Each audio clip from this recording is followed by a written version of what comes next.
बाबर काबुल का शासक अपने सपनों को पूरा करने निकला था। उसकी नज़र हिंदुस्तान के तख्त पर थी। ये सफ़र इतिहास बदल देने वाला था। अपनी बाबरनामा में बाबर ने लिखा, हिंदुस्तान को जीतूंगा। ये सिर्फ एक युद्ध नहीं, एक नई दास्तान का आरंभ था और वो अपने ख्वाब को सच करने निकल पड़ा। दिल्ली में लोदी सल्तनत कमज़ोर पड़ रही थी। इब्राहिम लोदी के खिलाफ साजिशें तैयार हो रही थी और उसी वक्त बाबर को बुलावा भेजा गया। दौलत खान लोदी ने बाबर को दिल्ली पर हमला करने बुलाया।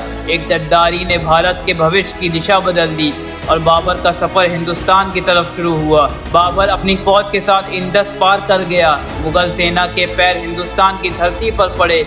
ये सफ़र अब खतरनाक मोड़ लेने वाला था।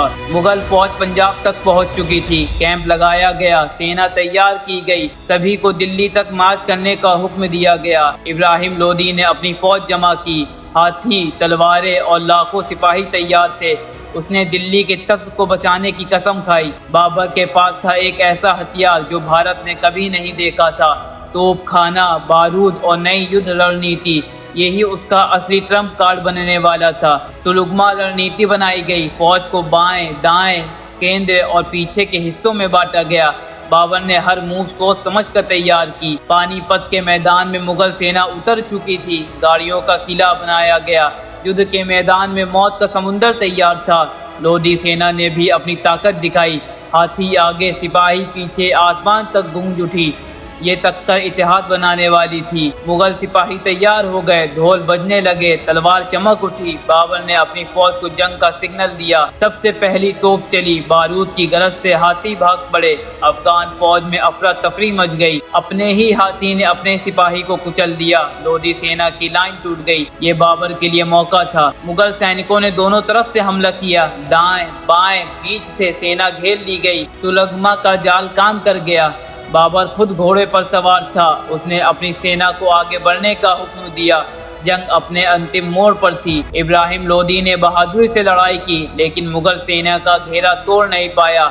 वो मैदाने जंग में गिर पड़ा। इब्राहिम लोदी शहीद हो गया। दिल्ली सल्तनत का पतन हो गया। एक नए युग की शुरुआत हो चुकी थी। पानीपत का मैदान लाशों से भर गया। खून से मैदान लाल हो गया। जंग खत्म हो चुकी थी। बाबर दिल्ली में विजय प्रवेश किया। तख्त पर मुगल झंडा लहराया। हिंदुस्तान में मुगल साम्राज्य की नींव रखी गई। दिल्ली का दरवाजा अब मुगल के नाम हो गया। लोदी का झंडा गिरा। बाबर का झंडा लहराया। एक नई शक्ति ने राज का नियंत्रण ले लिया। बाबर ने पहली बार दिल्ली का तख्त संभाला। दरबार में मुगल शानो शौकत गूंज उठी। हिंदुस्तान का नया बादशाह तैयार था। दिल्ली के लोग नए हुक्मरान को देख रहे थे, कुछ खुश, कुछ डरे हुए। समय बदल चुका था। बाबर ने गरीबों में अनाज बांटा, लोगों के दिल जीतने की कोशिश शुरू की। मुगल राज के नए रंग दिखने लगे। मुगल सेना ने जीत का जश्न मनाया। तलवारों की चमक और धूल की गूंज सुनाई दी। पानीपत की जीत यादगार बन गई। लोदी सेना के बचे कुचे सिपाही लौट रहे थे। हर चेहरे पर हार का दर्द था। एक दौर समाप्त हो गया था। बाबर ने बाबरनामे में लिखा, पानीपत मेरी सबसे बड़ी जीत थी। ये सिर्फ एक जंग नहीं, एक दास्तान बन गई। इसने मेरी पहचान हमेशा के लिए बदल दी। पानीपत का मैदान अब भी लाल था। जंग की यादें धरती पर लिखी रह गई। मौत का साया देर तक बना रहा। बाबर ने इब्राहिम लोदी के हाथी अपने अधीन लिए। मुगल सेना की ताकत और बढ़ गई। हर चीज पर अब मुगल मोहर लग चुकी थी।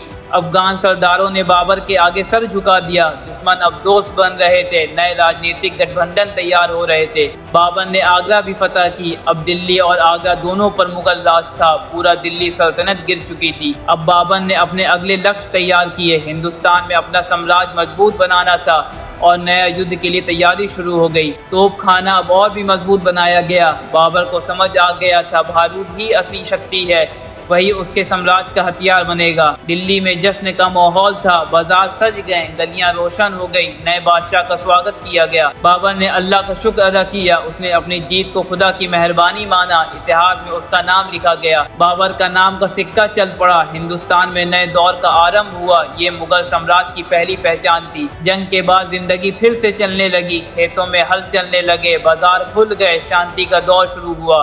लोगों ने खुशी के दिए जलाए। दिल्ली ने सुकून की सांस ली। एक नई सुबह का स्वागत हुआ। बाबर रात को अकेले सोचता रहा। जीत के बाद भी उसे ज्यादा जंगों का खौफ था। हिंदुस्तान पर राज करना अभी आसान नहीं था। पानीपत की जीत उसके लिए कठिन भी थी, हजारों मौत उसके दिमाग में गूंज रही थी, लेकिन वो मजबूत बन गया।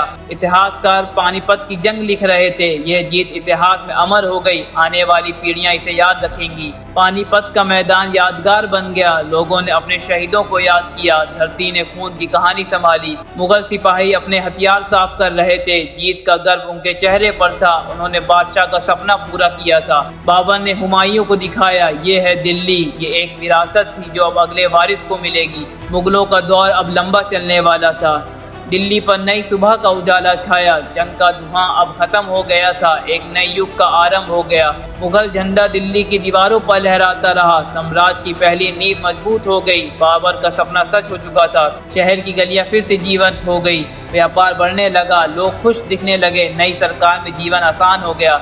गांव के प्रधान बादशाह के दरबार में आए, वो नए शासक का स्वागत कर रहे थे, एक नई व्यवस्था तैयार हो रही थी। बाबर के चेहरे पर संतुष्टि थी, पानीपत ने उसकी किस्मत बदल दी, अब हिंदुस्तान उसका घर बन गया था। दिल्ली ने सुकून की नींद ली, लंबी जंग के बाद शांति वापस आई, लोगों के दिल में नई उम्मीदें जागी। लोधी वंश के लोग दिल्ली छोड़कर जा रहे थे, पुराना दौर खत्म हो गया था, नया दौर शुरू हो गया। अब हर बाजार में मुगल सिक्का चलने लगा, बाबर का नाम हर हाथ में आने लगा, राज्य की पहचान तय हो गई।